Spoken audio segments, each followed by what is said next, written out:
like, I want to say, like, can the city give us more? Can we have our taxes cut?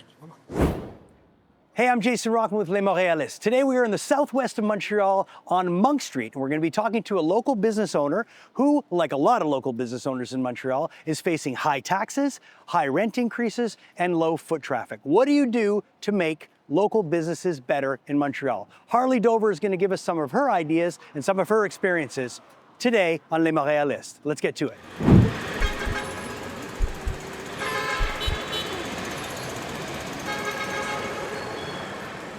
So, what I'd like to know is what made you want to get into the business that you're in?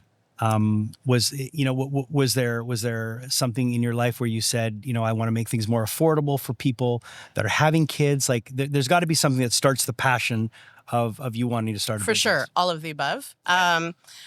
So I was a new mom at 38. Okay. So I've already had like a bunch of careers leading up to that, and there were a few things that happened at the time. First of all, I understood the isolation of what it is to be a parent, the shock and the curiosity and the unknowns. How much stuff you need that you didn't think you needed, and things you thought you needed that you don't need. How expensive things are. And this was kind of also before the economy tanked. And I still found things obscenely expensive because when you have a baby, they grow at the speed of light, and they grow out of clothes in 2 weeks, and they use equipment, and then they realize they hate it, or you realize they hate it.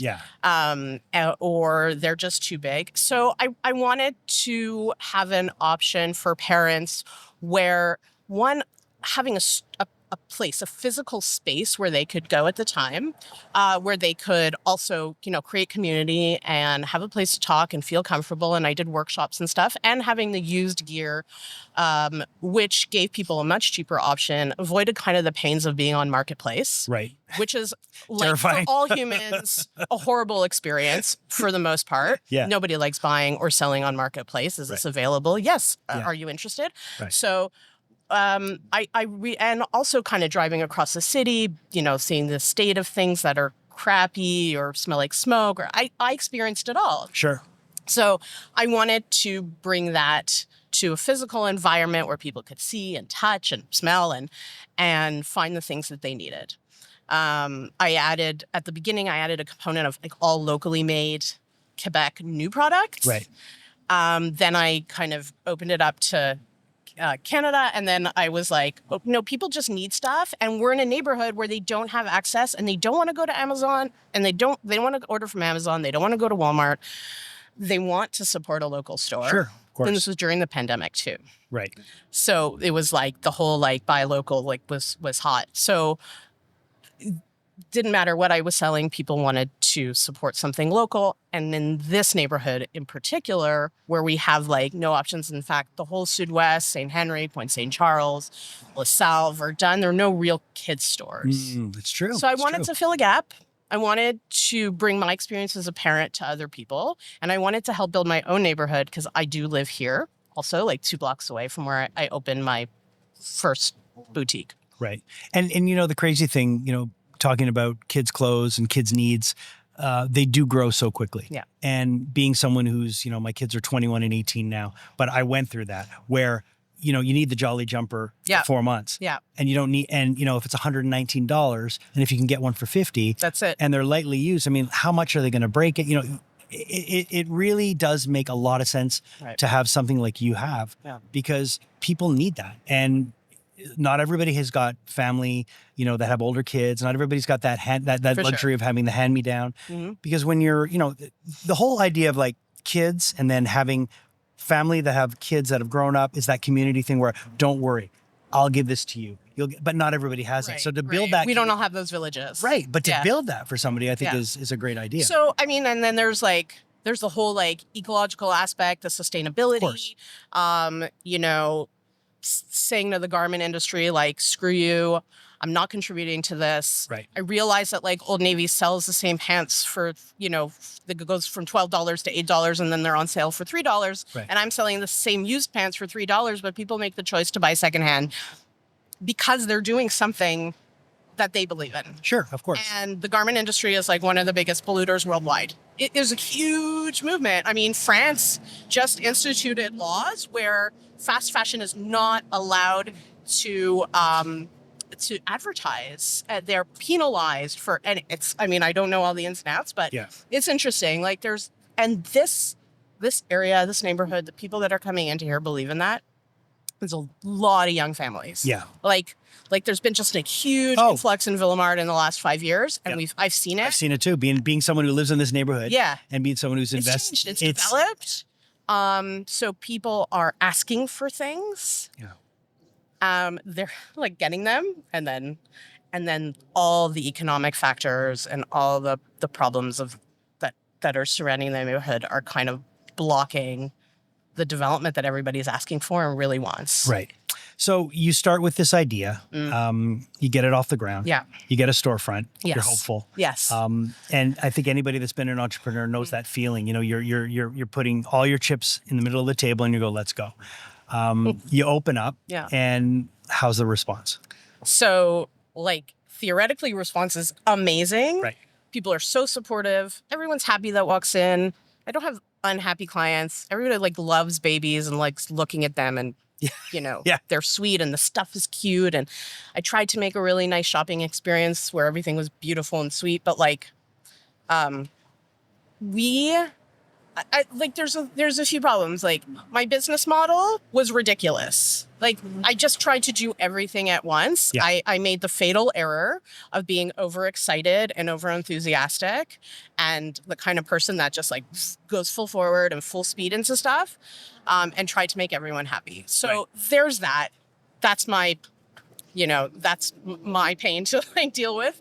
But also like the people just didn't come. Like I didn't have the foot traffic. We don't have the foot traffic here. It's not Wellington. We have Verdun to contend with. Wellington, the coolest street in Montreal, that is closed in the summers too. So, and they have kind of population density as well. Of course. So, yeah, I think like the reality hit that like I couldn't get more than like 10 people in my retail store a day. Wow. And with prices of used things being like anywhere between like $2 and $20, I couldn't make the numbers work. I tried everything. And it just wasn't realistic. And then everything just started to like push against me. I had to negotiate a new rent with my landlord this past year. I did it 6 months ahead as I'm like scheduled to. Yeah. I was hopeful at the time. I was making all these changes. I built this beautiful Shopify online store that I was developing, but like that and the social media, like quite frankly, I burnt out multiple times. Sure. And my industry, the baby industry, and I can only speak for that, like is just falling apart. Like stores are closing left, right, and center. Local creators who are like making stuff themselves here in Quebec, everyone was closing their businesses that everyone thought were so successful because there's like this outpouring of love, but then there's like Amazon. Yeah, and I think I need this tomorrow. Well, okay, I'm not going to wait for this handmade blanket because I can get like one that's very similar here for like a third the price, and I totally get that. Also, like then we have this economy that's hitting us, and we have to make those hard choices. So it's hard to like put the blame in one place. For sure, and I think when you look at everything, you know, all those things you just said, everybody wants things quickly, but at the same time, there's this moral obligation where we want to do the right thing. But, you know, you're somebody with a newborn and you're like, at one point you have to say, okay, I want to support local. And then you get the option of how much a t-shirt is when it's made locally. It's great that there's companies that are doing it, but the unfortunate thing is the people that can make all those ethical decisions have to be in a really high price bracket in terms of not price bracket, but a salary bracket. They've got to be, but so it's finding where you can, you know, where you're able to slide a little bit on your morals or where you're able to say, all right, what are my necessities? And I think what you had is a perfect, you know, it's the perfect thing where I want to do the right thing by not supporting this crazy industry that's just overpopulating with manufacturing and fast fashion, but you need people to come into it. So I thought a lot about, like, at the time I was like, well, would I be better off? Would I have been better off in Outremont, in the Plateau, in Westmount. Okay, like my rent would have been like tripled or quadrupled, but would I have had like more walk-ins? Right. Would I have had more word of mouth and these kind of more dense, kind of family-oriented people with kind of incomes to support that kind of shopping, and who had like the right value, who have that kind of a value base? Look, I don't like have the answer. I don't know. No, of course. Maybe, but also I live 2 blocks from my store. Like I wanted to be I wanted to be like a pioneer. Yeah. I wanted to be part of building up my neighborhood, and creating space and a place for my neighbors and my neighborhood and my daughter, and making sure that this place became where I wanted to stay and raise my child. Right. And I think who's 7 now. And so she's still like my target mark. Like, and I tried to like have bigger sizes and tried to grow with my daughter and then do like lunch gear as she went into kindergarten, you know, but like, it's so rough, and retail is falling apart. The big ones and the small ones. We are in a new era. we are. Of shopping. Yeah. And consuming. But I think there's still this need, and I think there's still this demand for people wanting to go in, like you were saying, wanting to go in and touch it, wanting to go in, you know, that's where you would meet other people. That's where you would find your community. And I think you know, as much as online is convenient, I think that when someone is put into a situation where they have that experience, they go into somewhere where they feel like they love it. They love it. And I, you know, again, being someone who lives in Villemard, who's invested in Villemard, who's bought a property here, who's brought kids up here, every time something would open up on this street, I would be the first person there to support it. I would be the first person there to be their cheerleader, and I would want it to succeed. And when I would see them fall apart, whatever the reason was, it would always make me sad, because I'm a firm believer in community. And, you know, we had something on this street that was incredible. We had a bagel place here that was amazing. We did, And it went away, and there was a huge loss for a lot of people when that went away. So I think you wanting to start something like that for the reasons you wanted were very valid and were very admirable. But when you have 10 people coming into your store a day, it's tough. So there's got to be something that breaks in that whole system, where there's got to be something where somebody says, okay, what's more important? And this is the big question. What's more important, community or money? And that's always going to be the thing. Like, is money more important than people? And that's always going to be something we're going to be faced with. Politics, allocation of money. All of it. I mean, look, like I got a small grant from the city when I first started, from PME Montreal, who supports like small, medium businesses. But like I had like spent the money already. It's not a significant amount. You know, it cost me an obscene amount of money to get that business off the ground. So it was like a drop in the bucket. And then, you know, I have loans that I'm still paying. I have credit cards that I'm paying. So like, I want to say, like, can the city give us more? Can we have our taxes cut? Why am I paying? Like, every time I went to pay my GST, QST every month, I'm like, you know, middle finger just at the government, like so pissed off, because why am I paying why am I paying taxes and Jeff Bezos isn't? That's so unfair. I deserve the cut. I deserve a break. I'm the one hustling. And there has to be I can't pay myself. There has to be a redistribution that happens. The government, thousands of my payroll, like the taxes I pay on my payroll makes me want to cry every time I pay it. I'm like, I just like I'm like boiling with anger, and I can't do anything about it. I tried to sit on the Société de Développement Commercial, like our local, like I'll do what I can, but like I feel like I had my hands tied with those kinds of fees. So I did, you know, the end of the story is I had to close my boutique like month and a half, 2 months ago. Your first one. The storefront. The storefront, your original one that was the original dream. And like we're talking about community. So I had to I needed to cut my overhead, all my costs. So I moved into the basement of this amazing cafe restaurant here. And because I'm, it's a small community and we're like everybody's friends, and I hang out here and have my drinks at night. And I was really stressed out because I couldn't get my rent paid, and he upped it, and I asked my landlord for a break in the store, and he like flat out refused, like zero compassion. And so I was like, okay, well, screw you, I gotta go. Yeah. So honestly, like I kind of went under cover of night while I was negotiating, and I sent him an email. I was like, look, I can pay you a small amount as a penalty, or I can go bankrupt, and then we get nothing. So the guys here were so amazing. They were like, this place needs to be about community. Mm-hmm. We have a basement. We'll clear it out. They did it in 3 weeks. They emptied it for me, and I moved all my stock down there, and I set up shop, and I'm in like a process now of kind of evolving the business into mostly online, which is sad because I love the human connection. I loved being there to like welcome people and get their stories. Like this is what like animates me and what I live for, but I have to find a different way to do it. Yeah, and that's it. But that's what people need to do. If retail is going to die and we can't do anything about it, what can we do to keep those community connections? We can be like this place and like have karaoke night and do and have pop-ups, and markets are the new thing too. Yes. Like entrepreneurs are like meeting in like these big gatherings to be like, okay, I'm here. I'm a person behind this business. Right.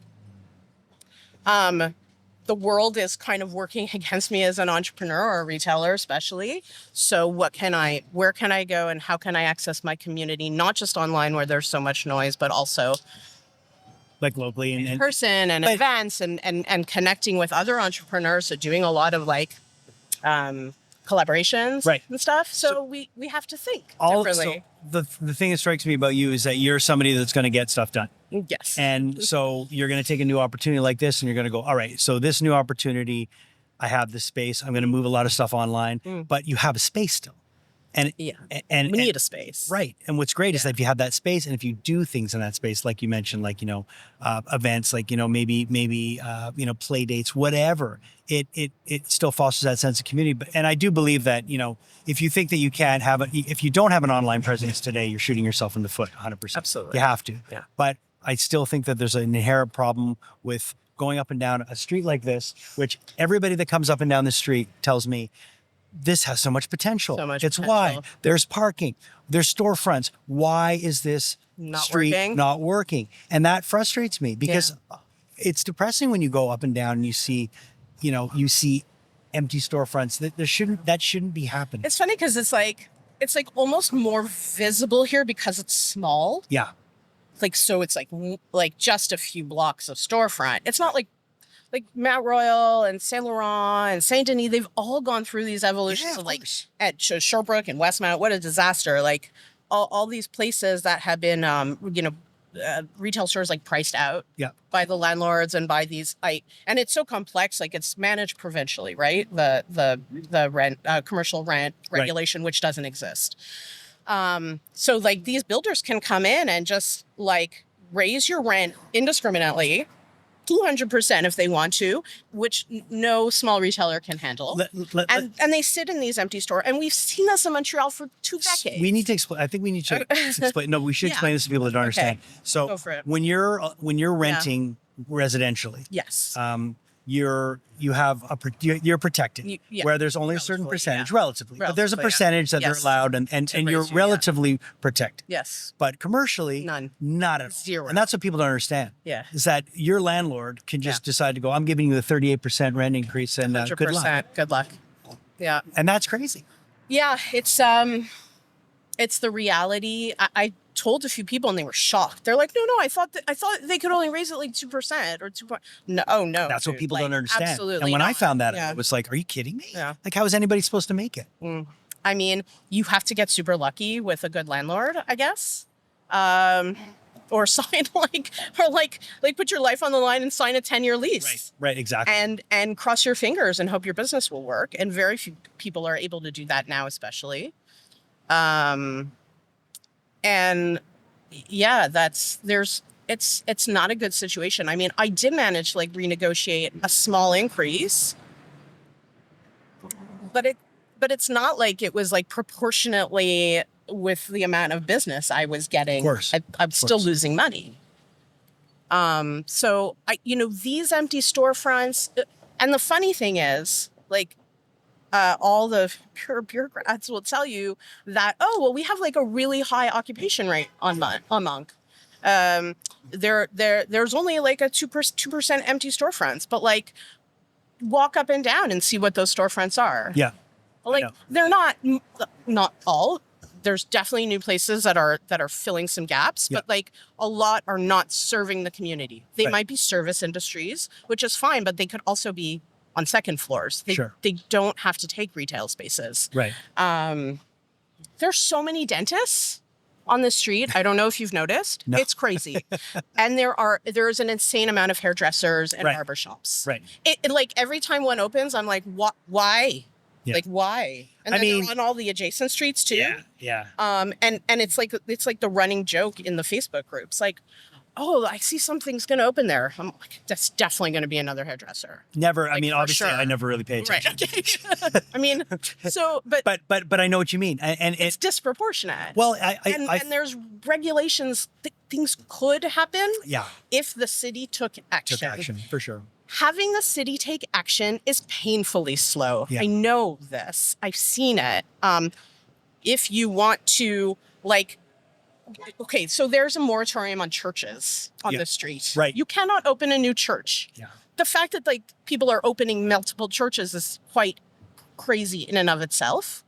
That there's like a desire for that, but like we could put a moratorium on like care services, but like just to get that, it's going to take like, I know actually, like, I think the process was started. It's going to take a long time by the time that gets to the right bureaucrat at the right time, when they're voting, when they have a budget.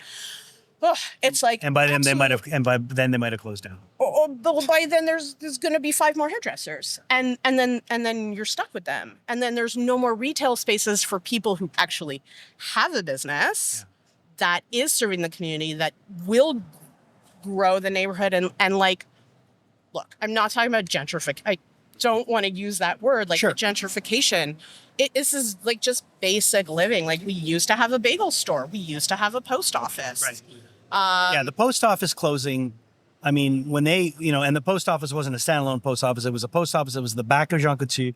When that closed down and we have to go to Grignon Mall now, it's like, why is that happening? Yeah, like, and that's so there's like a federal level, and then there's the provincial rent level, and then there's the municipal grants that could encourage more businesses to open, or discourage other businesses from opening. But when I've confronted our leaders about this, they've been like, well, it's a free market. Yeah. Anyone can open anywhere they want. All the landlord just has to say, yeah. Yeah. Like, okay, here, I'm going to take your money. I don't care what you're doing in my storefront, because I have zero, I don't have any stake. They don't feel that they have stake in the neighborhood. They don't realize that having a good business is in their favor. Of course. And there's huge disconnect, I think, with the people who own these buildings and the potential of having a good business, keeping the rent low, and then having a fair negotiation with them maybe over a period of time. Like, I tried to propose like an incremental increase. Yeah. I do know that taxes went up. I'm a homeowner myself. Like, I know that my property taxes are ridiculous. So yeah, okay, you've got to raise the rent again, but like, make it reasonable, make it in the favor of a developing neighborhood and community. And that's not what they see. Like it comes back to like the community or the money. Yeah. And the people that own these businesses are not necessarily in the community, and these buildings are not in the community either. And then, what do they don't, like, they just don't get it. And then they force somebody out, and then the storefront stays empty for a year. Yeah. So I don't understand how that's better than having somebody. So the math doesn't make sense. When you look at something like Shauna, the fruit store, which I go to all the time. Everyone in the community goes to all the time. And when that was forced, or was looking, down the barrel of being closed, everyone rallied around. That was an uprising. That was like a real and Velmart uprising. What I feel like needs to happen, because then all of a sudden, you know, you've got someone from office that comes and says, I'm going to step in and I'm going to negotiate with you and the landlord. Yeah. And all of a sudden there's something that happens and it's done. And then you're like, everyone, so why can't that happen more? And that's when I say, does it have to happen at a like, I know the increases come from the provincial level, but maybe at a municipal level, we need people coming in going, hey, wait a minute. Yeah. Maybe we need someone to say, look, all these businesses that are getting attacked by rent increases need to have a fair shake. So somebody needs to come in and say, all right, we're going to go in there. We're going to defend you. And that was a perfect example. It was like one of my favorite places that I used to go to. We talked about it before, Petites. Yeah. Like that store was incredible. Incredible. And the fact that that store closed down was so sad because that store was busy every time. Yeah. They were really victim to this problem. Yeah. And it was really sad to see that. Yeah. I think, I don't know, it's like a 38 or 48% rent increase. Yeah, and it was untenable. Yeah. You know, there's like, if we're talking about Monk, like there's this aspect, but then there's just like the entrepreneurial aspect of exhaustion. Yeah, well, that's it. You know, when you're doing something and you're like putting 150% into it every day and you're alone. Yeah. And staffing, which is another problem, like people who don't want to stay in jobs, who are constantly moving around, and like entitled young people, and just like unreliability right now. Like it's hard to keep a staff moving. It's hard to keep inventory moving. It's hard to, these are issues that pile one on top of the other of the problem. So when you're faced with the rent increase and you're like, you know what, I'm exhausted anyway. I'm done. Yeah. Like I'm too old. And that's where I find it gets really sad. But let me ask you this final thing. Yeah. Next 6 months for you. You mentioned going online. Yeah. You've got a spot now where you feel like you're being supported. Yeah, definitely. You feel like you're in a safer spot where you can actually grow and all these ideas that you have. And I could tell just by talking to you, you've got ideas. Yeah.